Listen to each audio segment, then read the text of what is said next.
เสน่ห์ดนตรีไทยเสน่ห์ซอฟต์พาวเวอร์โครงการออกแบบสร้างสรรค์การผลิตและเผยแพร่สื่อประชาสัมพันธ์ซอฟต์พาวเวอร์สาขาดนตรี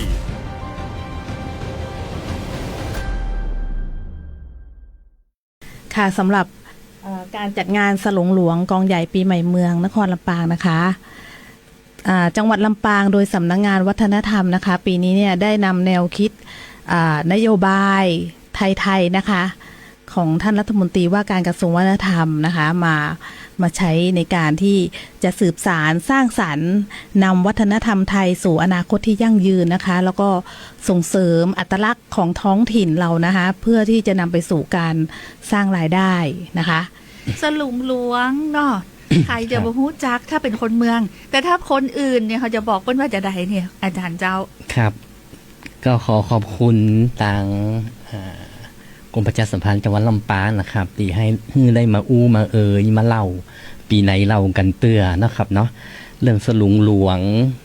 กล่องใหญ่ปีใหม่เมืองของจังหวัดลำปางตอนนี้ก็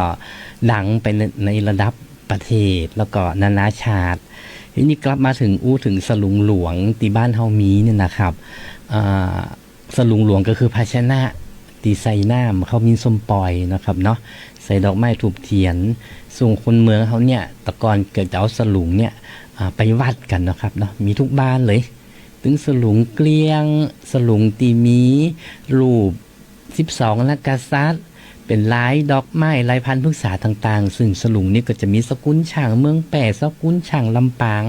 นะครับแต่เผอิญว่าจังหวัดลำปางเขาเนี่ยก็โดยการมีคนกึดนะครับนะคือท่านอาจารย์วิถีพานิชพันธ์เนี่ยเปิ่นก็เลยมีกำกึดว่าอยากจะได้ให้คนลำปางเนี่ยกลับมาฮู้จักหัวใจในพิธีกรรมโดยเฉพาะปีใหม่เมืองอาจารย์วิถีก็เลยกึดเอาสลุงแกนเนี่ยนะครับสลุงตีเฮามีทุกบ้านซึ่งบางเตือเฮาเก่าทุกบ้านมีแต่ก็บ่ได้บัดตันมึงแล้วครับเนาะว่ามันมีความสำคัญจะใดซึ่งอาจารย์วิถีก็ได้เอาสลุงหลวงเนี่ยมาออกแบบนะครับนะออกแบบเป็นในลักษณะของการใช้งานเอาใส่น้ำขมิ้นส้มปล่อยเพื่อไปส่งน้ำพระเจ้าแก้วดอนเตาซึ่งเป็นน้ำซึ่งเป็นพระพุทธรูปสำคัญของเมืองลำปางในที่สุดแล้วสลุงหลวงน่ะที่สร้างขึ้นเนี่ยตอนนั้นเนี่ยตีชมรมเถิดมรดกเขลางแหละครับเมื่อปี2529นะก็เป็นกลุ่มบุคคลในจังหวัดลำปางนี่ตีเปิ่นขึ้นนะครับตอนนั้นมีอาจารย์คุณหญิงวลัยลีลานุชนะครับอดีตภูมิในการโรงเรียนลำปางกัลยาณีเป็นประธานชมรมได้คิดว่าลำปางเขานี่ต้องมีอันอย่างที่พิเศษแล้วก็คนฮู้จักตอนนั้นเขาเรื่องการท่องเที่ยวเป็นปีการท่องเที่ยวของประเทศไทยตัวเพิ่นก็เลยได้ออกแบบขบวนนะครับขบวนสลุงหลวงตอนนั้นทำบริตีแกนใหญ่จะนี่เตือนนะครับเขาไปขอยืมของเจ้าป่อศรีรัตน์ณลำปางซึ่งเป็นเจ้านายไฟเหนือในสกุลณลำปางซึ่งตอนการสลุงแกนใหญ่ๆจะเนี่ยก็จะมีเฉพาะอันบุคคลสำคัญนะครับเนาะแล้วก็แกนน้อยๆก็มีของหมู่เฮาทีนี้พอมาปี2533เนี่ยชมรมเถิดมรดกเขลางก็เลยได้มีการออกแบบแล้วก็เชิญชวนประชาชนเนี่ยหอมสตางค์กันขึ้นนะครับตีสลุงแกนนี่ขึ้นมาน้ำหนัก 2,533 บาทตอนนั้นน้ำหนักนะครับ 2,533 บาทเป็นกิโลกับ38กิโลถ้าตีเป็นมูลค่าตอนนี้ก็หลายสตางค์อยู่แล้วก็ประจวบเหมาะปีนั้นน่ะตีปี2533ที่ห้องแปลงเนี่ยสลุงตีเชียงใหม่นะครับเนาะตีที่บ้านงอหลายขึ้นรูปด้วยมือนะครับซึ่งบัดเดียวนี้เนี่ยบ่ได้แล้วก็สลักจื่อบุคคลตีหอมสตางค์อยู่ตรงไหนสลุง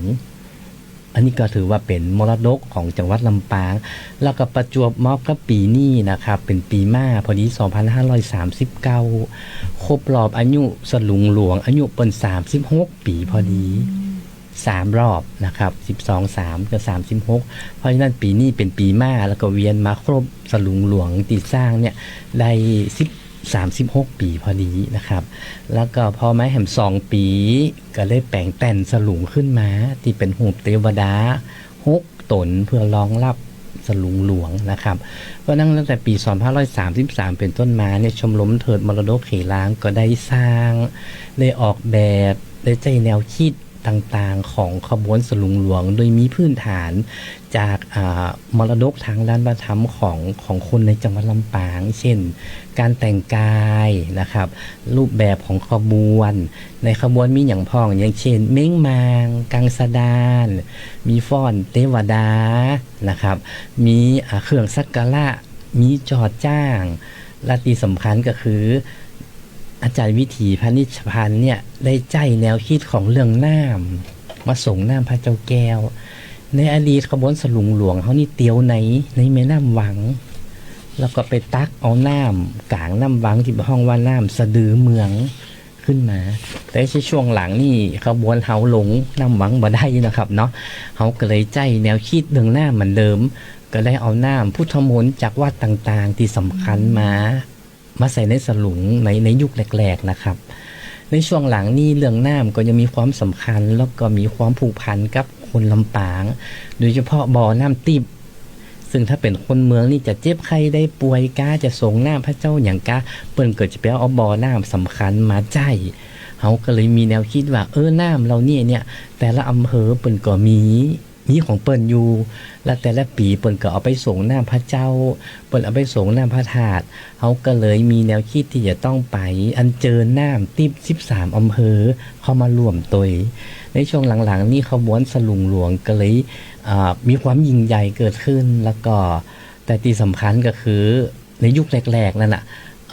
อาจารย์วิถีเปิ้นเลยออกแบบเรื่องเทวดาที่รักษาสลุงรักษาน้ำไปส่งน้ำพระเจ้าแก้วทีนี้เนี่ยเทวดาก็จะต้องได้รับการคัดเลือกนะครับในยุคต้นๆนั่นการประกวดปูจายมันก็บ่าเป็นตียอมห้าบต่อใดนะครับก็ไปขอกำลังตำรวจนักเรียนพลพ่องกำลังทหารมาประกวดพ่องประจวบเหมาะช่วงนั้นมีโดวันแมนเนาะมันก็ดัง ทีนี้ประกวดสลุงหลวงก็เลยดังหรือโดวันแมนในช่วงหลังๆนี่และที่สำคัญคือการเลือกเทพบุตรเนี่ยในจังหวัดลำปางตีเนี่ยคือมีชื่อเสียงแล้วก็พิเศษคือการเสี่ยงทายใบบัญยมซึ่งเป็นกำเกิดตีมันมีอยู่ในกำเกิดของคนเมืองคือเวลาเขาเลี้ยงผีปูญ่าเนี่ยนะเลี้ยงผีบรรพบุรุษเนี่ยเนาะเลี้ยงลาบเลี้ยงแกงอ้อมเลี้ยงแต่ที่เขาบอกฮู้ว่าผีปูญ่ามันจะอิ่มบ่ได้คนตะกอนเพิ่นก็เลยไปหูดเอาใบบะขามที่มันเป็นใบน้อยๆแล้วก็ถ้าเป็นกู้เนี่ยอิ่มละถ้าเป็นขี้ใบอิ่มเตี่ยเขาก็เลยใจกำกึดในการเสี่ยงท้ายว่าผีปูญ่าก็ต้องมาเลือกเทวบุตรเทวดาแต่ที่นี่ใบบะขามนี่มันใบน้อยเนาะมันใบน้อยก็เลยใจใบบัญยมซึ่งเป็นใบไม้มงคลหนึ่งหลายใบที่คนเมืองเอามาใจในพิธีกรรมในยุคหลังก็เลยมีการประกวดเทพบุตรจนกระทั่งโด่งดังไปในระดับประเทศนะครับเนาะแล้วก็ยังให้ผู้คนสนใจแล้วก็มีความมันเป็นมาตรฐานอย่างหนึ่งแล้วก็ยังให้คนได้รุ่นว่าการประกวด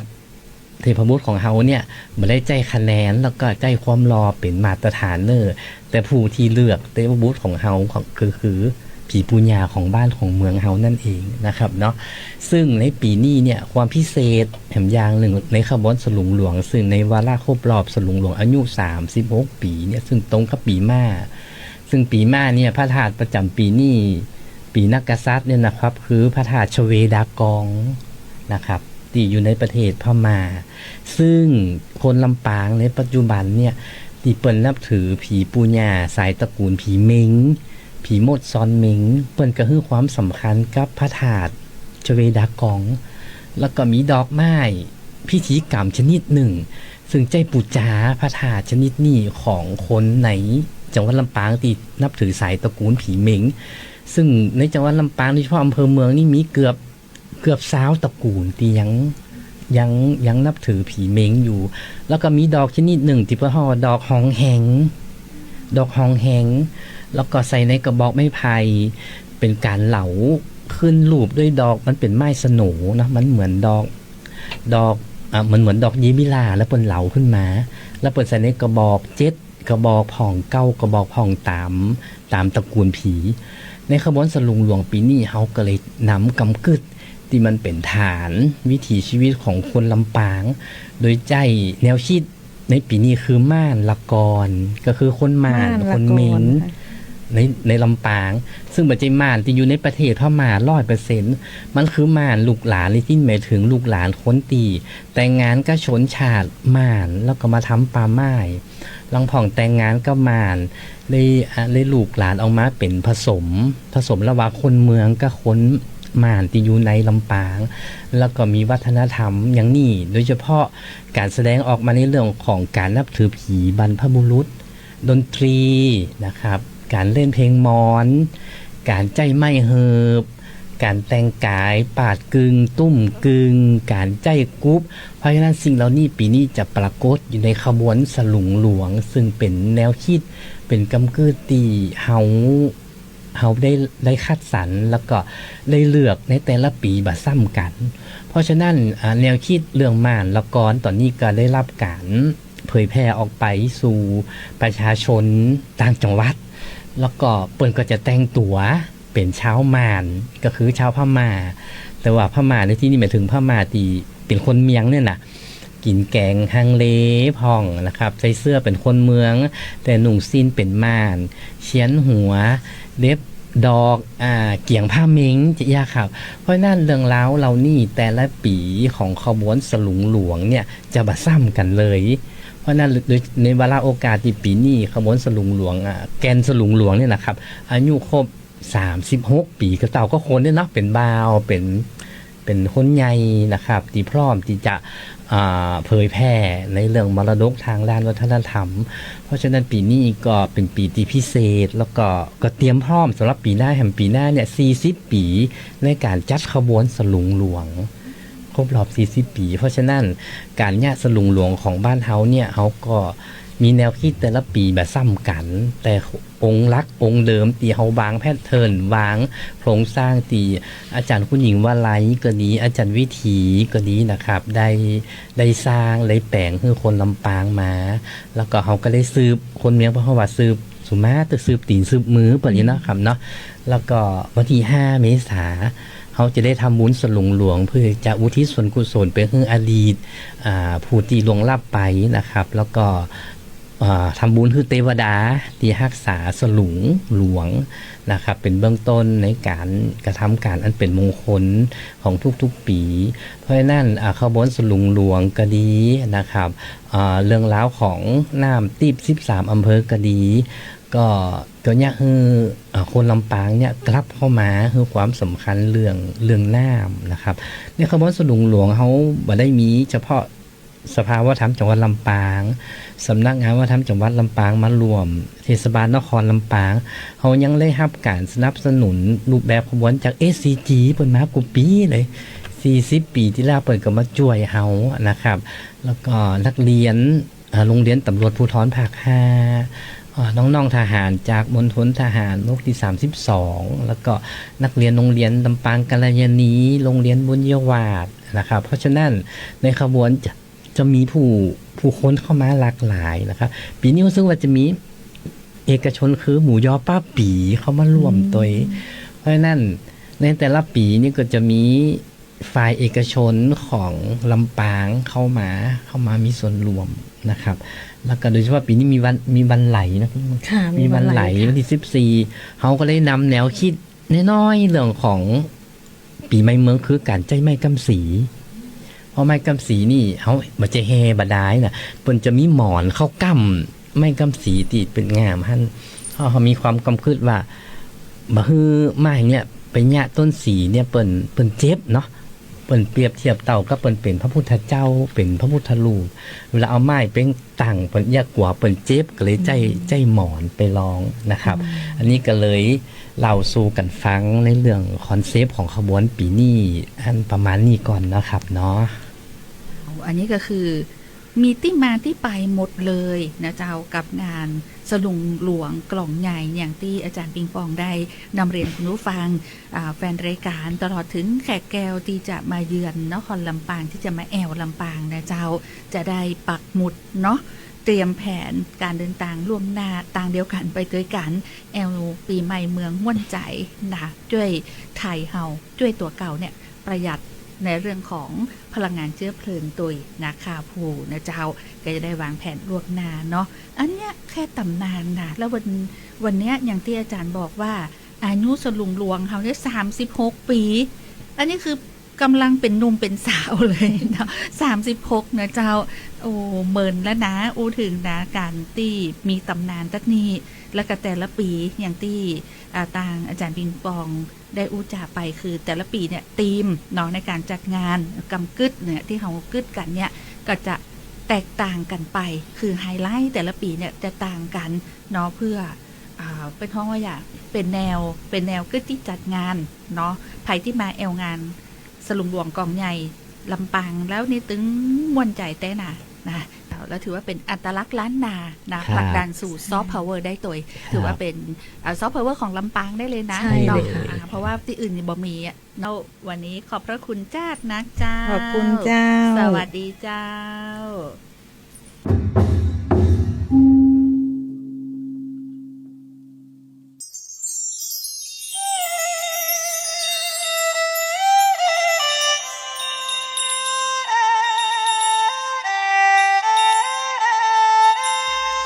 นครลำปาง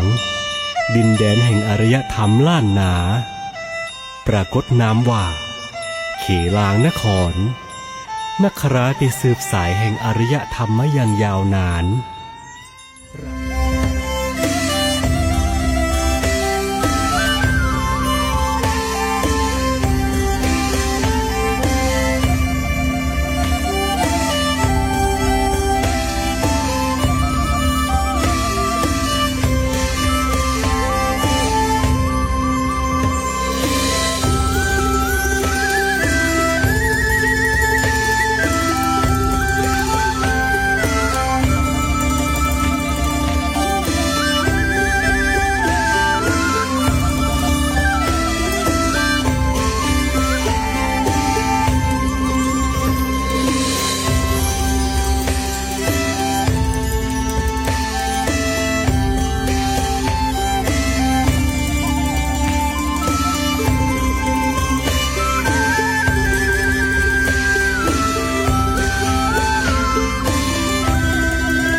ำปางประจำปี 2569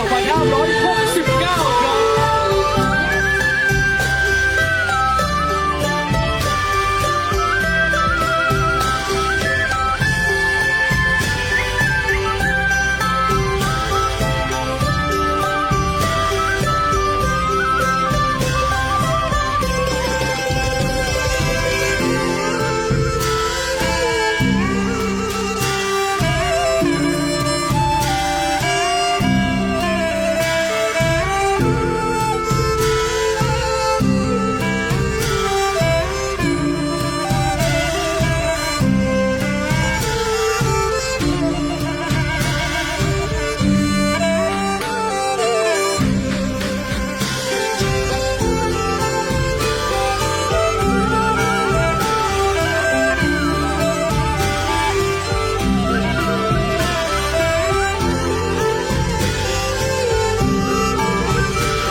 หลวงนครลำปางกองปูจา